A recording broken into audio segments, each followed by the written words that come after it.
সাল্লাল্লাহু আলাইহি সাল্লাম। সম্মানিত আজকে সবার সুনামধন্য সভাপতি সাহেব, স্টেজে গুণীজন, বিশেষ করে আমার মহব্বতের হাজী সাহেব দয় এবং সামনে উপবিষ্ট জ্ঞান পিপাসু দিনদার ইমানদার আল্লাহ ওয়ালা ভাইরা, আল্লাহ সুবহানাহু ওয়া তাআলার প্রতি প্রশংসা যে আল্লাহ আমাদেরকে দুনিয়ার সমস্ত কর্ম দূরে রেখে 3 দিন ব্যাপী ঐতিহাসিক ইসালে সওয়াবে আলহামদুলিল্লাহ আসবার মতো আল্লাহ সুযোগ করে দিয়েছেন। সেই মহান স্রষ্টার প্রতি শুকরিয়া আদায় করি, সবাই বলি আলহামদুলিল্লাহ। তারপরেই জানাই সাইয়্যিদুল মুরসালিন, সাইয়্যিদুল কাউনাইন, খাতামুন নবিয়্যিন জনাবে মুহাম্মদুর রাসূলুল্লাহ, সকলে বলুন সাল্লাল্লাহু আলাইহি সাল্লাম। তার প্রতি অগণিত দরুদ ও সালাম বর্ষিত হোক, সকলে বলুন আল্লাহুম্মা আমিন। ভাইরা, আজ 3 দিনের শেষ দিন। আমি আপনাদের কাছে বলতে চাই, ভারতবর্ষের ভিন্ন ভিন্ন প্রান্তে দেখলে আমরা দেখতে পাই বর্তমান পরিস্থিতি বড় ভয়াবহ। সেই ভয়াবহ পরিস্থিতিতে এই 3 দিন ব্যাপী আলহামদুলিল্লাহ ইসলামে সওয়াব, তাফসীরুল কোরআন মাহফিল এবং ইসলামিক সাংস্কৃতিক অনুষ্ঠান, গজল এবং কেরাত এবং আবৃত্তি, এই 3 দিন ব্যাপী অনুষ্ঠান আল্লাহ করার সুযোগ দিয়েছেন। মনে রাখবেন, বর্তমান পরিস্থিতি ভয়াবহ বলার উদ্দেশ্য একটাই, আজ মসজিদ, মাদ্রাসা, কবরস্থান, তাদের সম্পদগুলো কারবার একটা বিরাট ষড়যন্ত্র। বর্তমান কেন্দ্রীয় সরকার উঠে পড়ে লেগেছে মাদ্রাসার সম্পদ কিভাবে আত্মসাৎ করা যায়। ওয়াকফ বিল, এমন একটি বিল পাস করা হবে, যদি সম্পদগুলো আমার নিজের আয়ত্তের ভিতরে থেকে যায়, তাহলে মুসলমানকে কোণঠাসা করা আমাদের জন্য সহজ হবে। আপনারা জানেন, ইদানিং একটি মাদ্রাসাটি হচ্ছে মুর্শিদাবাদ, সেই মাদ্রাসাটাকে কেন্দ্র করে বলা হলো মাদ্রাসায় জঙ্গি আর সন্ত্রাসীদের আখড়া। এবং আমাদের বাংলার কিছু নিউজ তারা পরিষ্কার ভাবে মানুষের সামনে তুলে ধরেছেন যে ওই মাদ্রাসায় জঙ্গি প্রশিক্ষণ দেওয়া হয়। আপনার এখানে যা আছেন একটু বলবেন, সত্যি কি মাদ্রাসা, মসজিদ বা মুসলমানরা এই সমস্ত ধর্মীয় জায়গায় কি তারা সন্ত্রাসী আর জঙ্গি প্রশিক্ষণ দেয় কি? একটু জোরে বলে না। ভাইরা, আজ সত্যিকারের কথা বলছি, এর বিরুদ্ধে আমাদের রুখে দাঁড়াতে হবে, এটা আমাদের ঈমানি দায়িত্ব। তাই ঈমানি দায়িত্ব নিয়ে আমি একটি গজল আপনাদের কাছে পেশ করব। যদি তাকবীর জোরে হয় তাহলে মনে করবেন যে, তাহলে আমি মনে করব আপনারা আমার এই প্রতিবাদী গজলটা শুনবেন, আর যদি আওয়াজ কমে যায় তাহলে মনে করব আপনারা শুনবেন না। দেখি আওয়াজ, নারে তাকবীর, সবাই মিলে দেন নারে তাকবীর। আরে কত জি জুলুমবাজি করবি তোরা বল, মুসলমানের চোখে আজি ঝরছে কেন জল। আরে কত জি জুলুমবাজি করবি তোরা বল, মুসলমানের চোখে আজি ঝরছে কেন জল। ওরে এই দেশে কি মুসলমানের রক্ত দেওয়ানে, দেশের উপর আসলে আঘাত মুক্তি পেতে দি। আরে কতদিন দেখবো এসব হাইনার চলাচল, বাধ্য করতে আমাকে তুলি আগে তোরা চল। রুখতে চাই, রুখতে চাই, রুখতে চাই, কালা কানুন আইন মোরা রুখতে চাই। রুখতে চাই, রুখতে চাই, রুখতে চাই, কালা কানুন আইন মোরা রুখতে চাই। আপনাকে আইন রুখতে চান? আপনি হাওনা বলেন না, তাহলে আওয়াজ জোরে দিতে হবে নারে তাকবীর, আরো জোরে দিতে হবে নারে তাকবীর। মাশাআল্লাহ, এই ধ্বনি জোর যত হবে তত নরেন্দ্র মোদী বুঝতে পারবে, আর যদি আওয়াজ কমে যায় তাহলে কিন্তু বুঝতে পারবে না। এই জন্য আমি লিখেছিলাম, শোনেন। আরে কত জি জুলুমবাজি করবি তোরা বল, মুসলমানের চোখে আজি ঝরছে কেন জল। আরে কত জি জুলুমবাজি করবি তোরা বল, মুসলমানের চোখে আজি ঝরছে কেন জল। ওরে এই দেশে কি মুসলমানের রক্ত দেওয়ানে, দেশের উপর আসলে আঘাত মুক্তি পেতে দি। আর কতদিন দেখবো এসব হাইনার চলাচল, বাধ্য করতে আমাকে তুলি আগে তোরা চল। রুখতে চাই, রুখতে চাই, রুখতে চাই, কানুন আইন মোরা রুখতে চাই। রুখতে চাই, রুখতে চাই, রুখতে চাই, কালা কানুন আইন মোরা রুখতে চাই। আজ বাংলা নয় গুজরাট নয় অস্থির গোটা দেশ পার্লামেন্টে বসে তোমরা নাটক করছো মাদ্রাসার মসজিদগুলো করতে চাইছো শেষ ওয়াকফ সম্পদ লুটবার ফন্দি করছো ইংরেজদের বর্বরতা হার মানিয়েছে আজ মুসলিম তুমি ঘুমিয়ে কেন করতে ওঠো ওই চাওলা হয়ে দেশ চালালে মন্ডিত হয় সাম্প্রদায়িক দাঙ্গাবাজি রাজ করতে চায় রুখতে চায় রুখতে চায় রুখতে চায় কালা কানুন আইন মোরা রুখতে চায় রুখতে চায় রুখতে চায় রুখতে চায় কালা কানুন আইন মোরা রুখতে চায় দেখি এবার আওয়াজ দেখি নারে দেখবি আমি বুঝতে পারছি ভয় পাচ্ছে ও যুবক ভাইরা ভয় পাচ্ছে নাকি তাহলে ভয় কিসের আমি তো আপনাদের এলাকা পিছনে অনেক কোচিরা রয়েছে সামনে চলে এসো মাশাআল্লাহ আজ আমি বক্তব্য রাখবো কম একটু আপনাদের কাছে অনেকদিন গজল শোনানো হয় না কিছু গজল শোনাবো যারা দাঁড়িয়ে রয়েছেন একটু ভিতরে আসেন ইনশাআল্লাহ অনেকখানি গজল শোনাবো ভিতরে আসেন মাশাআল্লাহ ভিতরে আসেন তবে আমি দেখতে চাই আল্লাহু আকবারের আওয়াজ যত জোর হবে ইনশাআল্লাহ আমি গজল আপনাদের কাছে ঠিক প্রতিবাদী গজলগুলো শোনাবো ইনশাআল্লাহ এ তো সবে একটা শোনালাম সবে একটা শুনিয়েছি আরো শুনবো তবে নওজোয়ান যুবক ভাইদের কাছে অনুরোধ আপনারা ভিতরে আসুন আর আওয়াজ দিয়ে মহান নবীর নাম একটু জোরে নেন দেখি নারে তাকবীর আরো জোরে নারে তাকবীর সিলসিলা হক মুজাদ্দিদুজ জামান সিলসিলা হক মুজাদ্দিদুজ জামান নারে তাকবীর মাশাআল্লাহ এবার কিছু আলোচনা আপনাদের কাছে করি গতকাল শুধু গতকাল নয় প্রায় বেশ কয়েক বছর নয় আমি আলহামদুলিল্লাহ এখানকার একজন প্রতিযোগী হিসাবে কেরাতে নাম দিয়েছি কোরআন পাক তেলাওয়াত হয়েছে তারপরে গত রাতে এখানে ভালো ভালো আল্লাহ হযরত অনেক দূর থেকে অনেক কারি সাহেব এসেছিলেন তারা কেরাত পাঠ করেছেন কোরআন মাজিদ তেলাওয়াত করেছেন আর আপনারা এখানে দীর্ঘক্ষণ ধরে ধৈর্যের পরিচয় দিয়েছেন কোরআন মাজিদ শুনবার জন্য আমি দেখেছি যত বৃদ্ধ তার থেকে বেশি যুবকদের আগমন ঘটেছে ঠিক কি না ভাই যুবকরা কোরআন শুনছে বাবা যে যুবকদেরকে ধরে রাখা যায় না পয়লা জানুয়ারি বলি 2রা জানুয়ারি বলি জানুয়ারি মাস আসলে যুবকদের ধরে রাখা যায় না কিন্তু শিমুলদা আজাদ কালামের নেতৃত্বে 3 দিন ব্যাপী এই বিরাট ঐতিহাসিক ইসলামের সওয়াবে যুবকরা দেখিয়ে দিয়েছে যে না আমরা কোরআন প্রেমিক আপনারা কোরআন শুনেছেন আলহামদুলিল্লাহ ও 8 দিন ও মাশাআল্লাহ একাধারে 8 দিন আর শেষ দিন মাশাআল্লাহ একাধারে 8 দিন আজ হচ্ছে শেষ দিন আমাদের হাজী সাহেব বয়স হলে কি হবে আমি কেউ না জানলে ওটা আমি জানি তার অন্তরের যে গতি তিনি জানো যুবক তিনি যেভাবে মানুষকে নিয়ে মানুষদেরকে নিয়ে যেভাবে কাজ করেন সমাজের বুকে যেভাবে তিনি তার জীবনটাকে মেলে ধরেছেন মনে হয় যেন তিনি যুবক আমরা দোয়া করি আল্লাহ পাক যেন তার হায়াতে তৈয়বা দান করেন সবাই বলুন আমিন তিনি অপর মানুষকে যেভাবে আপন করে নেন অপরকে কিভাবে আপন করে নিতে হয় এই গুণ হাজী সাহেবের ভিতরে আল্লাহ রাব্বুল আলামিন দিয়েছেন বিশ্বাস করুন কাউকে সামনে রেখে বলার উদ্দেশ্য আমার নয় কাউকে বাহবা কারোর বিরুদ্ধে কারোর পক্ষে বলে বাহবা লুটাবার জন্য নয় আল্লাহ যেন আমার জবান থেকে এটা বার করে দিয়েছেন বহুদিন পোলপাড়া মাদ্রাসায় যখন শিক্ষকতা করেছি তখন থেকে হাজী সাহেবের সঙ্গে আমার সম্পর্ক আলহামদুলিল্লাহ সে আজকে নয় বহুদিন আল্লাহ পাক এই সম্পর্ক রেখে দিয়েছেন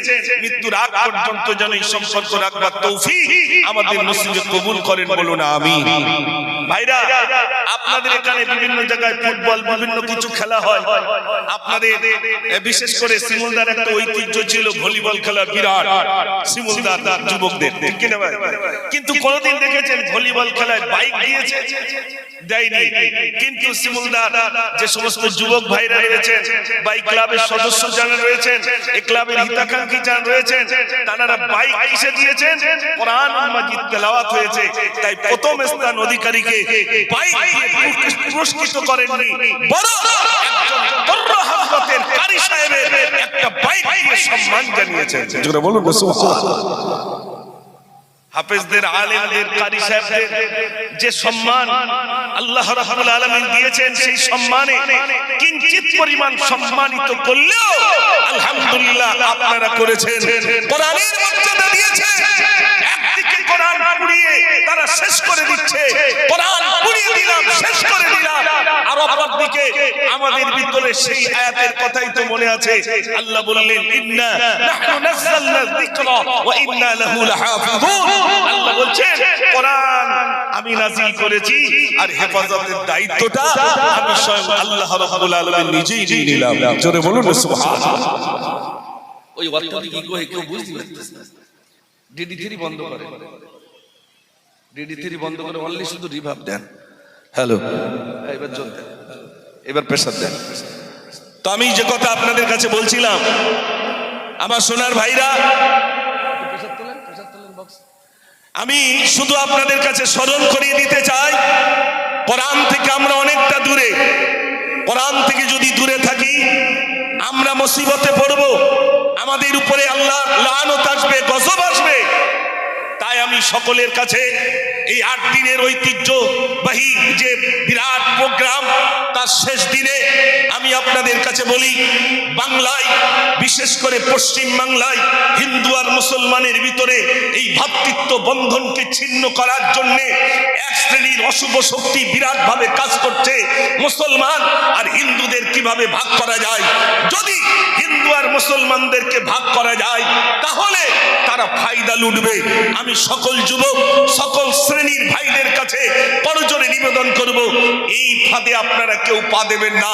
তার একটা বিরাট নজির আপনারা বারাসাতের সেই সোশ্যাল মিডিয়ায় আজও পর্যন্ত ভাসছে। বারাসাতে সম্প্রীতির নজির স্থাপন করেছেন একজন হিন্দু ভাই। বাংলাদেশ আর যখন হিন্দুস্তান, বাংলাদেশ যখন স্বাধীন হয়, তখন এখান থেকে কিছু মানুষ তারা চলে গিয়েছিলেন বাংলাদেশে, আর বাংলাদেশের হিন্দু ভাই এসেছিলেন আমাদের হিন্দুস্তানে।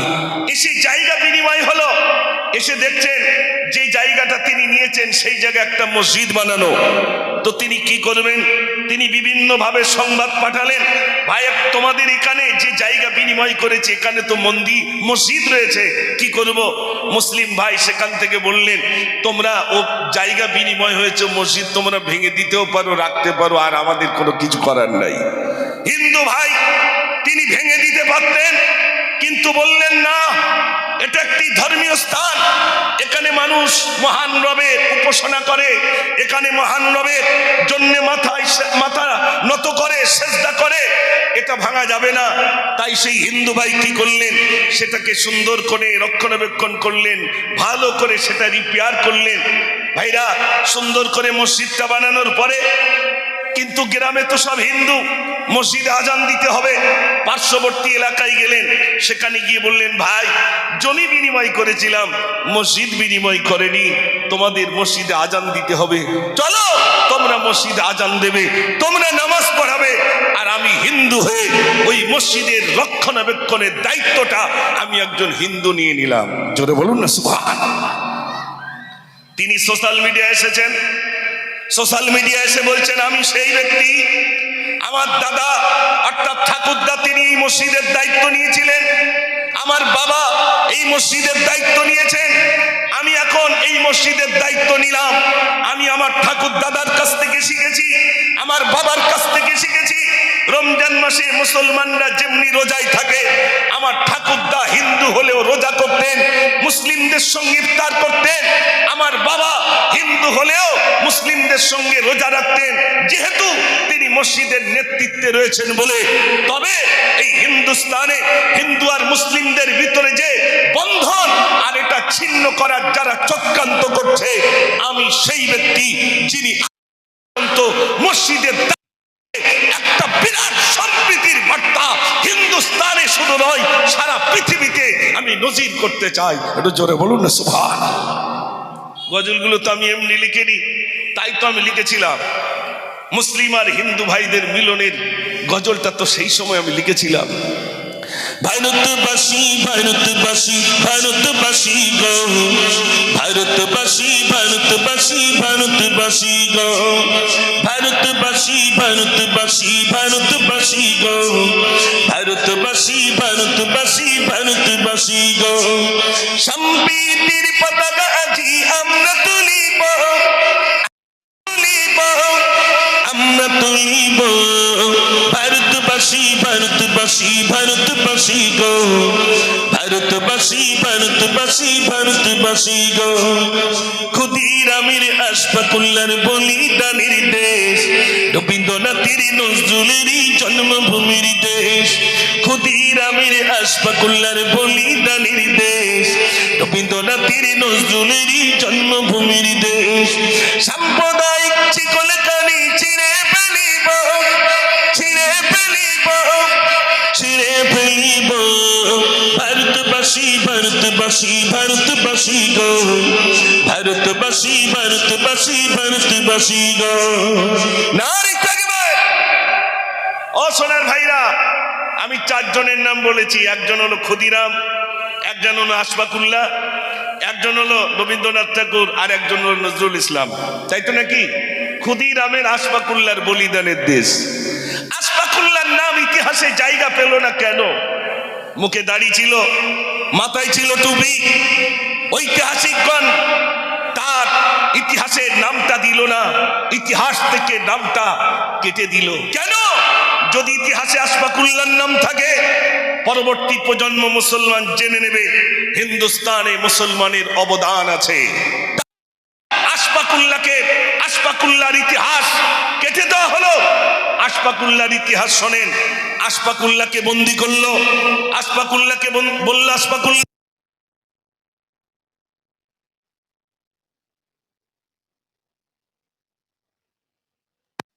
ভয়েতে যদি ওজন কমে যায়, ইতিহাসের পাতায় লিখবেন কাপুরুষ আশফাকুল্লাহ, আমার ওজন যা ছিল যদি তাই থাকে, ইতিহাসের পাতায় লিখবেন সুপুরুষ আশফাকুল্লাহ, আমার ওজন যা ছিল তাছাড়া যদি বেড়ে যায়, ইতিহাসের পাতায় লিখবেন বীর পুরুষ আশফাকুল্লাহ।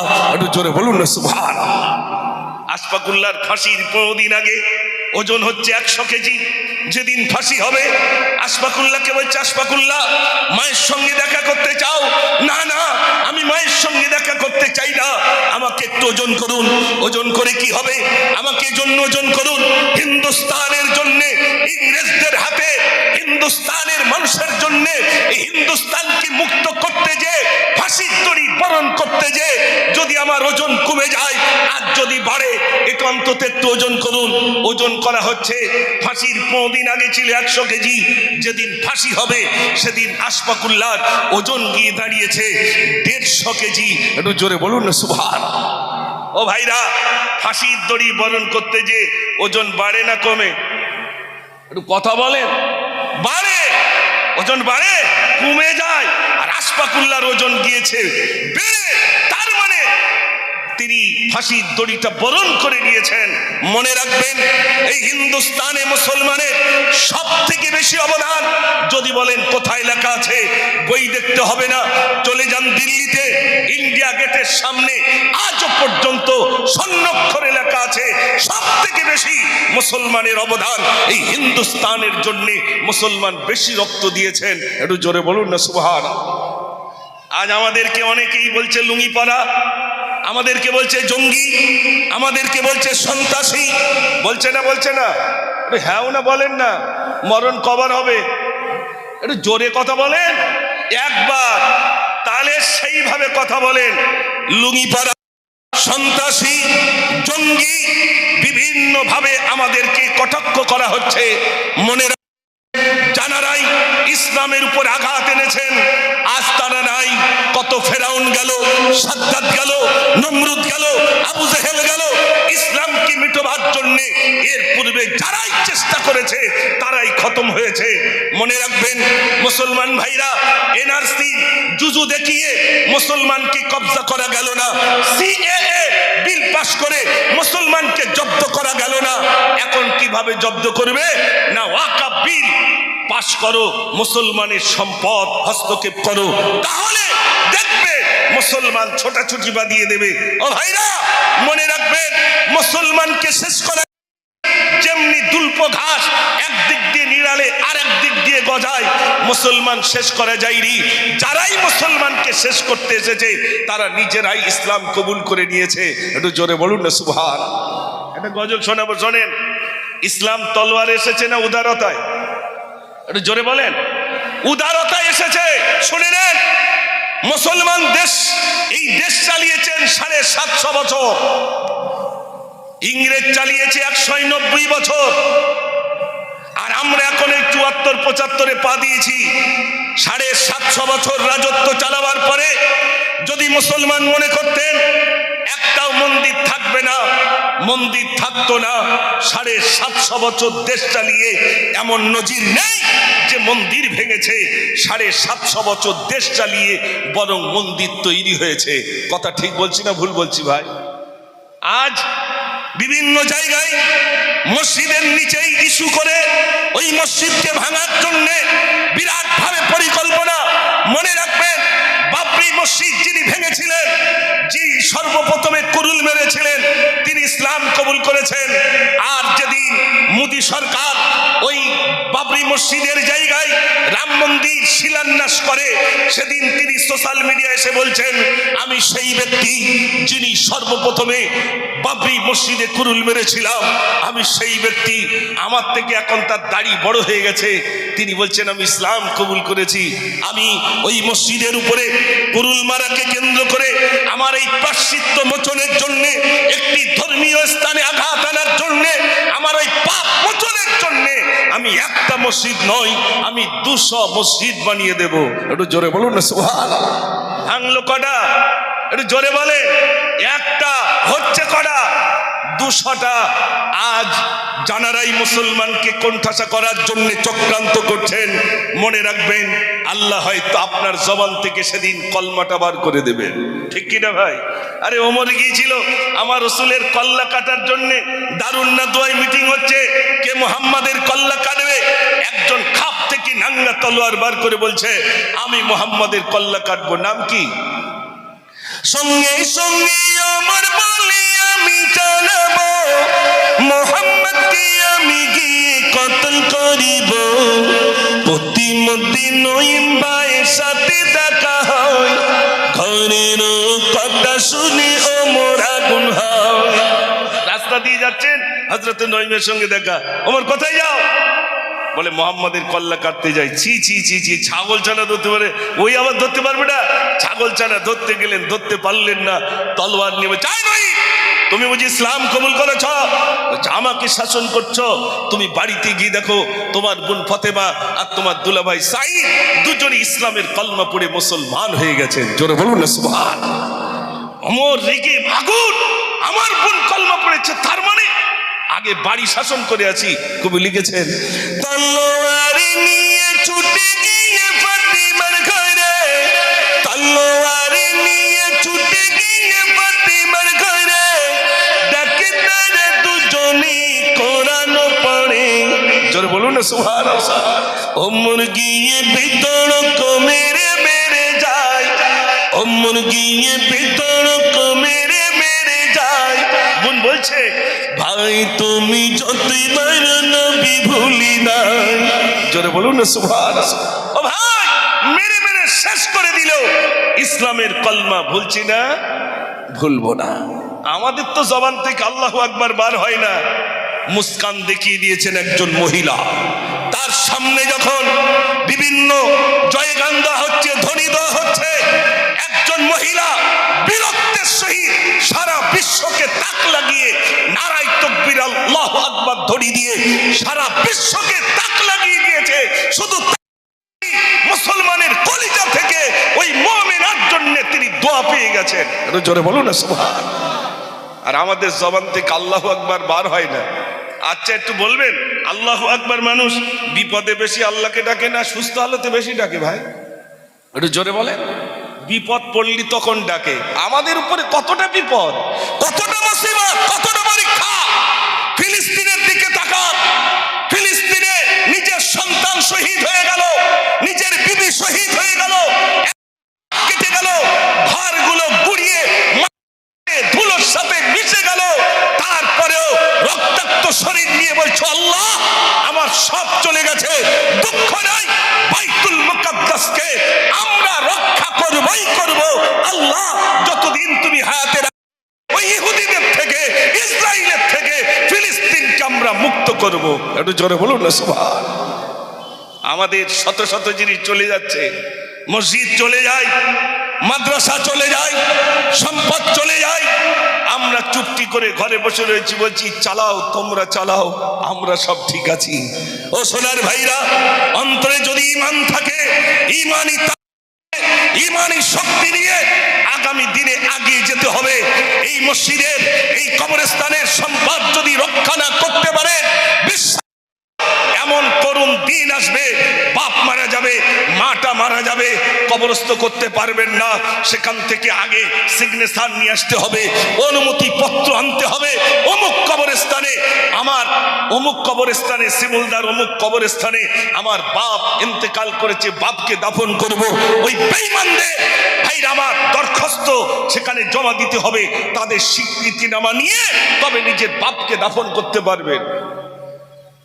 ঘুমাচ্ছেন নাকি ভাই? ঘুমালে হবে না, আর ঘুমানোর দিন নেই, আর ঘুমানোর দিন নেই। মুসলমান বিভিন্ন দলে বিভক্ত হয়ে গেছে। তাই তো আজ সরকার, বিশেষ করে পশ্চিম বাংলার তথাকথিত একটা মিডিয়া, নাম বলবো না, সেই মিডিয়া পরিষ্কার করে দেখাচ্ছে মুসলমানদের ভিতর অনেক দল, বলছে দেওবন্দি, ফুরফুরা, আলে হাদিস, বেরেলি, আজানগাছি, লামাজাবি, তারপরে দিচ্ছে শিয়া, সব ত্রিভুজ করে করে দেখাচ্ছে মুসলমানের ভিতর অনেক দল। আপনারা বলুন, তারা যদি জানে মুসলমানের ভিতর অনেক দল, মাড্ডা দিতে তাদের সুবিধা হবে না কষ্ট হবে? একটু জোরে বলে। জানবে এদের ভিতর অনেক দল, পেটাই করাটা তাদের জন্য সহজ। যে যা দল করেন, সমস্ত দলের ঊর্ধ্বে ফিরে আসুন, সঙ্গে এগিয়ে যায় নিজের সম্পদকে ভাইরা আমার জন্য, নিজের অধিকার। আগামী দিনে হয়তো তোহা হুজুর আবার ডাক দিতে পারেন। আপনারা সেদিন রাজি আছেন তো যাওয়ার জন্য? একটু জোরে বলো, তালি তো গজলটা শোনাবো না তো, এতক্ষণ চেঁচিয়ে লাভটা কি হলো? একবার জোরে আওয়াজ দিলে ইনশাল্লাহ আমি সেই কবিতা শোনাবো। দেখি একবার আওয়াজ, না রে তাকবীর, আরো জোরে, যেন চট নড়ে এরকম আওয়াজ। এ তো সামান্য আওয়াজ, আমি কত জোরে দিচ্ছি দেখেন। আপনাদের মসজিদে প্রত্যেক দিন 5 বার করে হয়। আল্লাহু আকবার,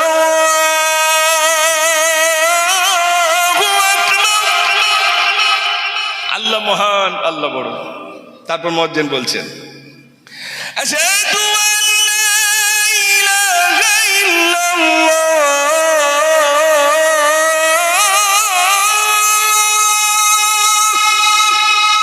আমি সাক্ষী দিতেছি আল্লাহ ছাড়া কোনো মাবুদ নাই। একটু জোরে বলুন না সুবহানাল্লাহ।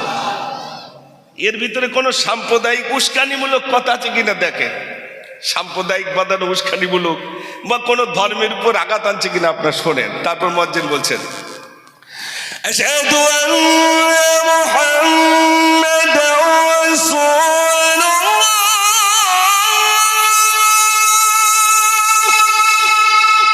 আমি আরো সাক্ষী দিচ্ছি মুহাম্মদ সাল্লাল্লাহু আলাইহি সাল্লাম আল্লাহর রাসূল। তারপর মুয়াজ্জিন বলছেন, হাইয়া আলাস সালাহ,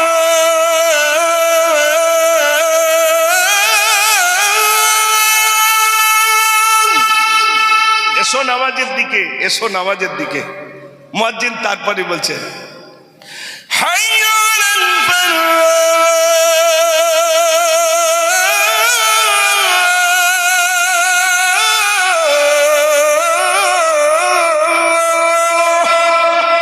এসো কামিয়াবির দিকে, সফলতার দিকে। মুয়াজ্জিন ভোরবেলা আরেকটা শব্দ বেশি বলছেন, আসসালাতু খায়রুম মিনান নাওম, ঘুম থেকে নামাজ উত্তম। তারপর বলছেন, আল্লাহু আকবার, আল্লাহু আকবার, আল্লাহ মহান, আল্লাহ বড়, লা ইলাহা ইল্লাল্লাহ, নেই কোনো মাবুদ আল্লাহ ছাড়া। একটু জোরে বলুন না সুবহানাল্লাহ। আমি বাচ্চাদের জন্য শুধু লিখে নি, আলহামদুলিল্লাহ আল্লাহ পাক অনেক কবিতা লেখার সুযোগ দিয়েছেন। আমার তো সেই যখন দাড়ি উঠেনি তখন থেকে চলছে, আর এখন আমার দাড়ি চুল পেকে গেছে। তখন থেকে আলহামদুলিল্লাহ। হ্যাঁ, বাংলায় আবার আজান কারা দিচ্ছে, সে সর্বনাশ করেছি। ও বাংলায় আজান নেই, ও তো সেই আহলে হাদিসরা দেয়, আমরা কি আহলে হাদিস নাকি? সর্বনাশ করেছি। আজান সুরে সুরে তব নাম গাই, মদিনা মিনারে সেই নাম হয়। আমি তো বারে বারে ডাকি তোমায়, নামাজি দাঁড়িয়ে সেজদায় গিয়ে বলি শুধু আমি আল্লাহ, ওগো আল্লাহ, ওগো আল্লাহ, ওগো আল্লাহ, ওগো আল্লাহ, ওগো আল্লাহ, ওগো আল্লাহ, ওগো আল্লাহ, ওগো আল্লাহ। আজান সুরে সুরে তব নাম গাই, মদিনার মিনারে সেই নাম হয়।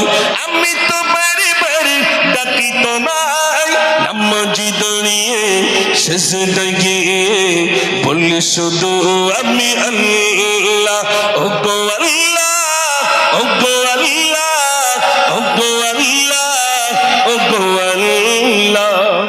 তারপর কি লিখলাম শোনেন। সোনের গোলাপ কার ইশারায় হয়েছি শিবল আজ এতই দামি, খুশবু ছড়ায় ফুল বাগিচায়, তাই তো মানো বীর খাতি তুমি। এসব কিছুই সবই তোমার, তুমি যে রহমান, তুমি দয়াবান, তুমি তো মোদের আল্লাহ, ওগো আল্লাহ, ওগো আল্লাহ, ওগো আল্লাহ, ওগো আল্লাহ, ওগো আল্লাহ, ওগো আল্লাহ, ওগো আল্লাহ, ওগো আল্লাহ। সোনের পাখি আর জোনাকি এত রং আজ কোথায় পেলি, যার গুণগান করেছি তারা মুখে আছে শুধু মধুর বলি। এসব কিছুই সবই তোমার, তুমি যে রহমান, তুমি দয়াবান, তুমি তো মোদের আল্লাহ, ওগো আল্লাহ, ওগো আল্লাহ, ওগো আল্লাহ, ওগো আল্লাহ। নারে তাকবীর। আমি শুধু আল্লাহ বলাচ্ছি যাতে জোর হয়। কেন বলুন তো, ময়দানে নিয়ে যেতে গেলে এখন থেকে তো প্রশিক্ষণ দিতে হবে।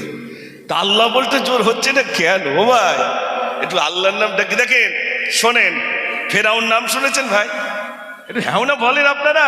ফেরাউন নাম শুনেছেন? ফেরাউন তার বিবি আসিয়াকে একদিন ডেকে বলছে, আসিয়া তুই আমাকে আল্লাহ বল। তো তুমি আমার কবে আল্লাহ হলে? তুমি তো আমার স্বামী। তো হচ্ছে না সবাই আমাকে আল্লাহ বলে, তুই আমাকে আল্লাহ বল। অনুসারীরা এসে বলছে, ও ফেরাউন তুমি যদি আল্লাহ হক একটু পানি দাও। ফেরাউন বলল 3 দিনের ভিতরে পানি দিও। একদিন চলে গেছে, দ্বিতীয় দিন দুটো হাত তুলে বলে, আল্লাহ তুমি যদি পানি না দাও কেউ আমাকে আল্লাহ বলবে না, আল্লাহ একটু পানি দাও। আল্লাহ যা পানি দিয়ে দিলাম। অনুসারীরা সবাই আল্লাহ বলতে শুরু করলো, কিন্তু আসিয়ার কাছে কি হচ্ছে, আসিয়া মান সম্মান চাই, তুই আমার বিবি, তুই আমাকে একটাবার আল্লাহ বল।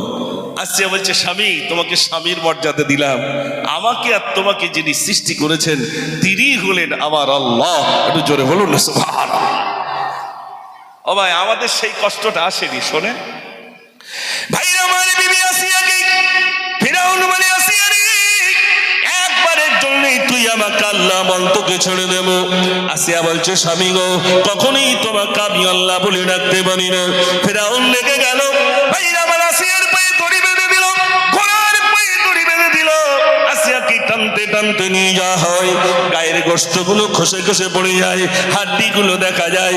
আসিয়াকে বলে, আসিয়া একবারের জন্য তুই আমাকে আল্লাহ বল, তোকে ছেড়ে দেব। আসিয়া বলে, স্বামী গো গায়ের সমস্ত গোশতগুলো যদি খসে পড়ে যায়, আমার জান যতক্ষণ রয়েছে স্বামীর মর্যাদা দিলাম, আমাকে আর তোমাকে যিনি সৃষ্টি করেছেন তিনি হলেন আমার আল্লাহ। একটু জোরে বলুন না সুবহানাল্লাহ। তাতেও ক্ষান্ত হলো না। আচ্ছা আমাদের কি ওরকম কষ্ট হয়েছে? হয়নি। ওরা যুবক ভাইরা আপনার তো গজল শোনাবো, আপনাদের ওই কষ্ট আসেনি। যে কষ্ট বিবি আসিয়া, যে কষ্ট হযরতে বেলাল, তারা যে কষ্ট করেছেন, তানাদের উপরে আল্লাহ যে পরীক্ষা এসেছে, সে পরীক্ষা আসেনি। আমার একটা গজলের ভিতর আছে, এখানে তো অনেক যুবক আছেন, একটু বলবেন আপনি কলমা পড়েছেন বলে আপনার টুপি কেউ খুলে নিয়েছে? একটু জোরে বলে। জমি কেড়ে নিয়েছে? না। তলোয়ার দিয়ে মেরেছে? মারেনি। তাহলে এই যুবকটার কি হয়েছিল শোনেন, সেও তো আপনাদের মতো যুবক, যেটা আমি গজলের ভিতর লিখেছিলাম। ওই মানলি ভাইরা শোনো এই করুণ এক ঘটনা, বুখারী শরীফে আছে লেখা, সাহাবারি বর্ণনা, সাহাবারি বর্ণনা। বুখারীতে আছে, নাম কি? নামটি ছিল আব্দুল উজ্জা, তার ছিল না পিতাজি, চাচার কাছে হইল মানুষ, ছাড়লো সাদির আম্মাজি, ছাড়লো সাদির আম্মাজি। চাচার কাছে লালিত পালিত, একদিন ভাইপো চাচার কাছে বলছে, চাচা, বলছে বলো। ভাইপো এসে বলল, চাচা, ভাইপো এসে বলল, চাচা, মোর মনে বড় শখ জাগে, বিমান ছিল আনিব ইমান, সাক্ষী রাখি তোমাকে, সাক্ষী রাখি তোমাকে। চাচা, কলমা পড়বো, সাক্ষী খুঁজে পাচ্ছি না, তা আপনাকে সাক্ষী রেখে আমি কলমা পড়ে নিলাম। একটু জোরে বলুন না সুবহানাল্লাহ। চাচা রেগে আগুন। চাচা তখন বলছে, চাচা রেগে বলল এবার, চাচা রেগে বলল এবার, ওমর ভাইপো শোনো না, আমার দেওয়া জমি মাকাম তোমায় আমি দেব না, তোমায় আমি দেব না। জমি জায়গা ঘর বাড়ি যা দিয়েছিলাম সব কেড়ে নেব। যুবক কি বলছে শোনেন, ও যুবক ভাই, আপনার যুবক, সেই যুবক তখন বলছে, ও চাচা জি ফিরিয়ে দেব, ও চাচা জি ফিরিয়ে দেব, তোমার দেওয়া জমি মাকাম করিবেন দোয়া মরি তৈরে, মসজিদে হই আজান, মসজিদে হই আজান। ও চাচা, এই না জমি জায়গা ঘর বাড়ি সব দিয়ে দিলাম। সব দিয়ে দিল। এবার চাচা ডাকছে, ভাইপো শোনো, জমি জায়গা ঘর বাড়ি সব দিয়েছো, কিন্তু ওই পরনে পায়জামাটা ওটা আমি কিনে দিয়েছি। চাচা বলে, ভাইপো শোনো, ওর কাছে দিলে সব জমা, তাকিয়ে দেখি তোমার পরনে আমার দেওয়া পায়জামা, আমার দেওয়া পায়জামা। ওই পায়জামাটা আমি কিনে দিয়েছি, ওটা দিয়ে দিতে হবে। যুবক ছেলে তখন বলছে, ও চাচা জি ফিরিয়ে দেব তোমার দেওয়া পায়জামা, সবই দিতে রাজি আমি, ছাড়িব না কলিমা, ছাড়িব না কলিমা। জোরে বলুন না সুবহানাল্লাহ। চাচা সব দেব, কিন্তু কলমা ছাড়বো না। পরনের পায়জামা চলে গেল, সব চলে গেল। উলঙ্গ হয়ে রাস্তা দিয়ে হেঁটে যায়। মা দেখতে পেয়েছেন আমার যুবক ছেলে উলঙ্গ হয়ে হেঁটে হেঁটে আসে কেন। মা লজ্জায় দুটো হাত চোখটাকে টিপে ধরে বলছো, বাবা তোমার পরিণতি এমন কেন, কি হয়েছে বাবা? ছেলেটা তখন বলছে, দোস্তিয়া মারে তাই মা জান। আমরা এখানে যারা আছে আমাদের দোষ কোনটা শোনেন। দোস্তিয়া মারে তাই মা যাও, কলমা আমি পড়েছি, তারই বদলে জমি জমা সবই আমি হারিয়েছি, সবই আমি হারিয়েছি। দোষ আমার এতটুকু, কলমা পড়েছি বলে জমি জায়গা ঘর বাড়ি সব কেড়ে নিয়েছে আমার চাচা। ও বিশ্বাস আছে কলমাওয়ালার প্রতি বিরাট ভাবে পরীক্ষা আসবে। এখানে যত ভাইরা রয়েছেন শুনে নেন, আপনারা নাম শুনেছেন যোগী আদিত্যনাথ, নাম শুনেছেন না শুনেননি? আরে টাকলা যোগী আদিত্যনাথ, সে নিজেকে বলছে ফকর সে কাহো হাম হিন্দু। সে যদি বলতে পারে ফকর সে কাহো হাম হিন্দু, আমরা মুসলমান আমরা কি বলতে পারি না ফকর সে কাহো হাম মুসলমান? ঠিক কি না ভাই? তাহলে চার দোকানে গিয়ে কেন এরকম মিস করে বলেন ভাই জলটা একটু দাও দে? নিজেকে লুকিয়ে রাখেন কেন যে আমি মুসলমান কিনা যদি কেউ জানতে পারে সর্বনাশ ঘটে যাবে। আমাদের হাজী সাহেব এ তো পার্টির লেভেলে তাকে দেখেছেন টুপি বিহীন ঘুরতে, হ্যাঁ না বলেন? নিজেকে কি লুকিয়ে রাখেন? হাজী সাহেব বলতে লুকিয়ে রাখেন না, তানার যে নামটা সেটাও কি ঘুরিয়ে রাখেন নাকি? না, দায়িত্বহীন ভাষায় মানুষের সামনে ঘুরবেন। আমি যাই করি ধর্মকে বিসর্জন দিয়ে নয়, সমাজ সেবক হিসাবে দায়িত্ব পালন করতে যেয়ে নিজের ধর্মটাকে শেষ করে নয়, বরং ধর্মকে সামনে রেখে আমি মানুষের সেবা করব।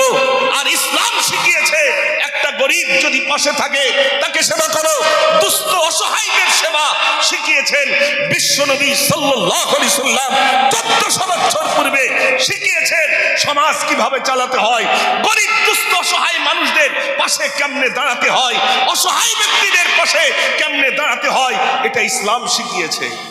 একটু জোরে বলবেন না সুবহানাল্লাহ। হযরত ওমর ফারুক রাদিয়াল্লাহু তাআলা তিনি যখন খলিফা ছিলেন, শুনে নেন ভাইরা আমার, গভীর রজনীতে অলিতে গলিতে ঘোরাফেরা করতেন। এমন একটা গলির ভিতরে গেলেন, গিয়ে দেখছেন একটা ছোট্ট বাচ্চা ক্রন্দন কান্নার আওয়াজ পাওয়া যায়। তিনি সালাম দিলেন, আসসালামু আলাইকুম। উত্তর চলেন ওয়ালাইকুম আসসালাম। বাচ্চাগুলো কাঁদছে কেন এই গভীর রজনীতে? বলছে কাঁদছে কারণে আমার বাড়িতে কিচ্ছু নেই, আমার বাড়িতে কিচ্ছু নেই, একদানা কিছু নেই, আমার বাচ্চাগুলো কি খাওয়াবো? তাই বাচ্চাগুলোকে সান্ত্বনা দেওয়ার জন্য আমি উনুনের উপরে হাঁড়ি দিলাম, তাতে কিছু পানি দিলাম, নিচে আগুন দিলাম, আর ওই পানিতে 3টে পাথর ছেড়ে দিলাম। একটা নাকড়ি দিয়ে আমি নাড়তে শুরু করি, ওই পাথরের খটখটানি আওয়াজ যখন হাঁড়ির গায়ে লাগে আমার বাচ্চাগুলোকে সান্ত্বনা দিই, ওরে বাবা এখনই রান্না হয়ে যাবে, কাঁদিস না এখনই রান্না হয়ে যাবে। হযরত ওমর ফারুক রাদিয়াল্লাহু তাআলা চোখের পানি ছেড়ে দিলেন, হারে আমার রাজ্যের ভিতরে অনাহারে ভুখায় কষ্ট পাচ্ছে, আল্লাহর কাছে আমি কেমন করে কৈফিয়ত দেব? বাইতুল মালে চলে গেলেন, 1 বস্তা আটা মাথায় করলেন। অনুসারীরা বলছে হুজুর আমাদের কাছে দেন, আমরা নিয়ে যাই, আপনি তো আমাদের শ্রেতাজ, আপনি আমাদের খলিফা, আপনি মাথায় করে নিয়ে যাবেন না। হযরত ওমর বলছেন দায়িত্বটা আমার, ওই গরিব অসহায়দের দেখার দায়িত্বটা আমার, আল্লাহর কাছে আমাকে কৈফিয়ত দেওয়া লাগবে।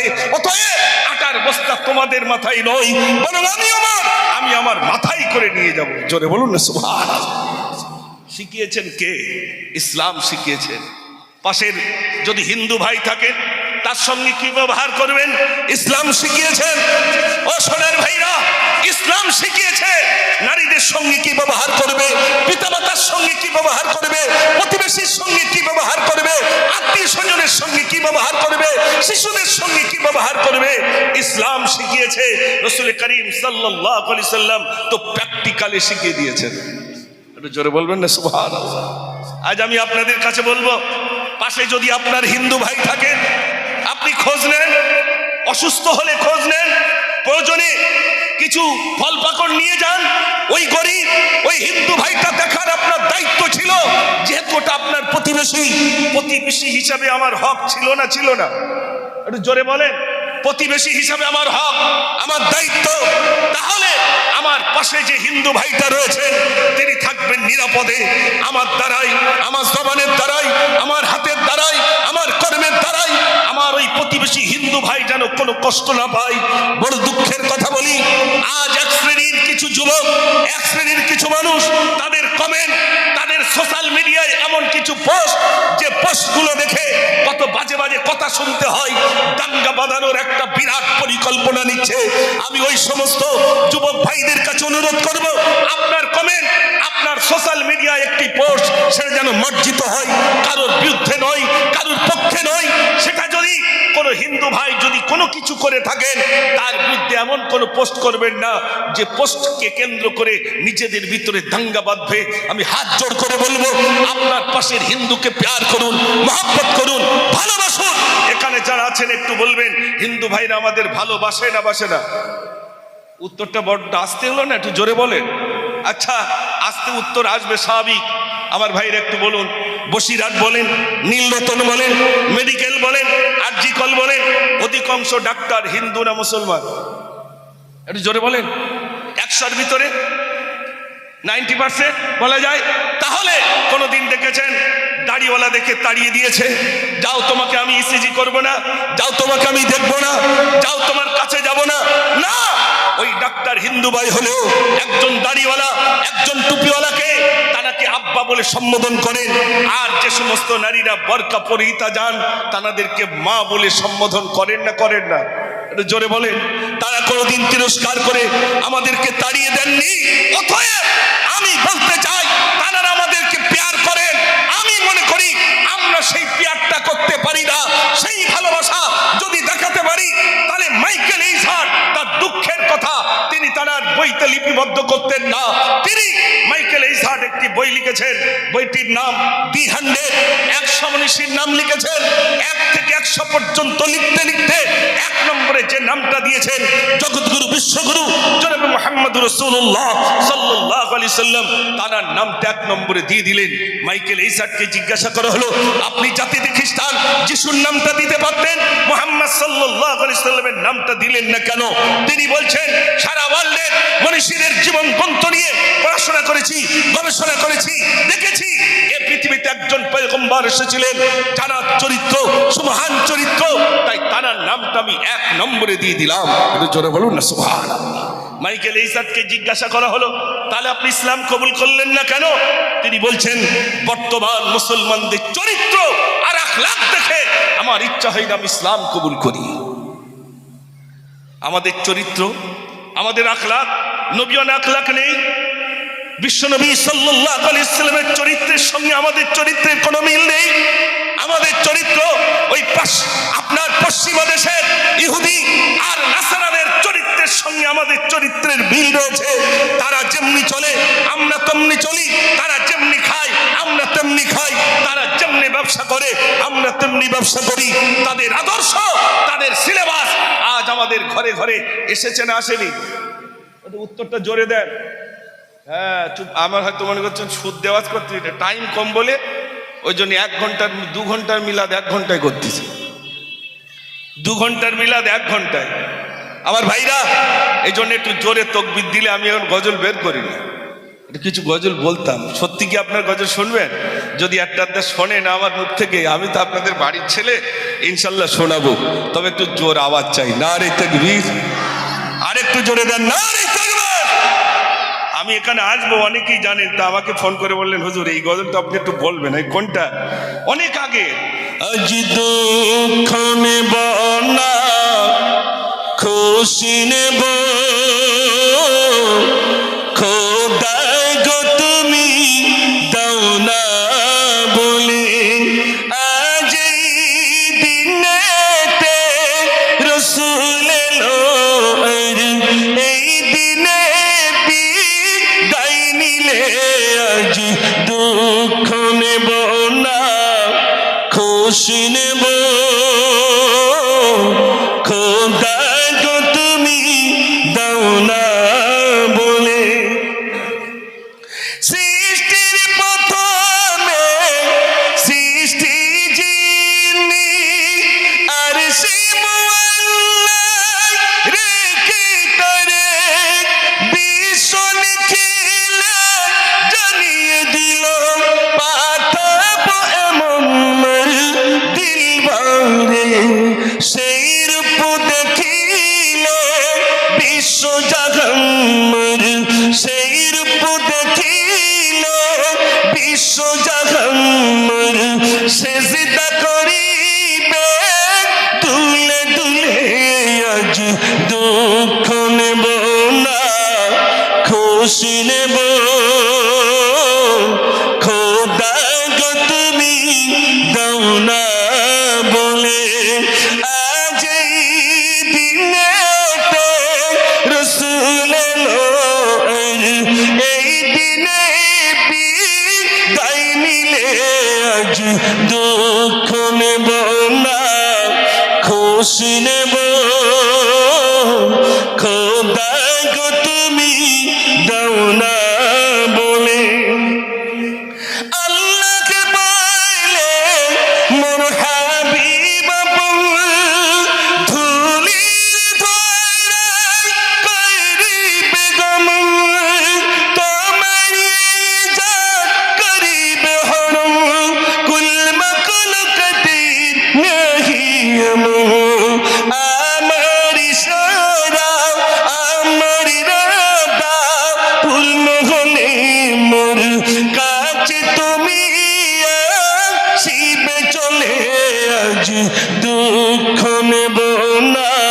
নেব খোদা গো তুমি দাও না বলে। দেখি একবার আওয়াজ না রে তাকবীর। যাওয়ার আগে শোনেন, আপনাদের শিমুলদায় অনেকদিন আসা হয় না আলহামদুলিল্লাহ, তারপরেও হাজি সাহেব শুধু একবার বলেছেন জাহাজ সাহেব আপনাকে আসতে হবে। আলহামদুলিল্লাহ একবার ফোনে আমি আমার ঠিক নির্বাচিত সময়ের ভিতরে তার পূর্বে এসে গেছি আলহামদুলিল্লাহ। আমার 6টা থেকে 7টা সময়, তার ভিতর দিয়ে আপনাদের কাছে যে আলোচনা রেখেছি, আপনারা কি কষ্ট পেয়েছেন? একটু জোরে বলেন মাশাআল্লাহ।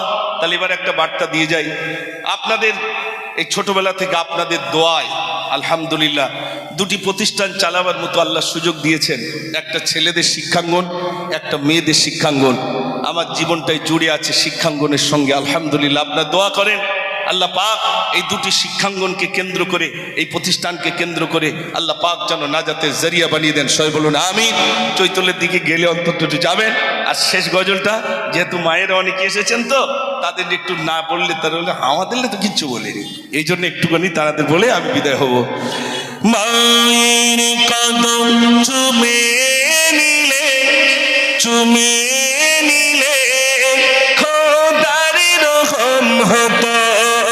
ফুলের সুবাস যতই দাও হবে না মায়ের মতো।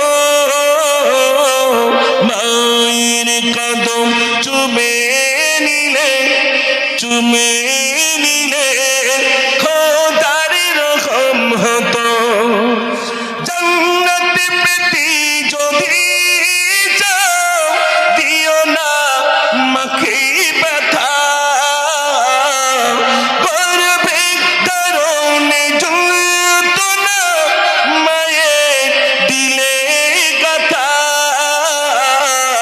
কোথায় গেলে পাবো ভালো, পাবো ভালো আমার মায়ের মতো। মায়ের কদম চুমে নিলে, চুমে নিলে খোদার রকম হতো।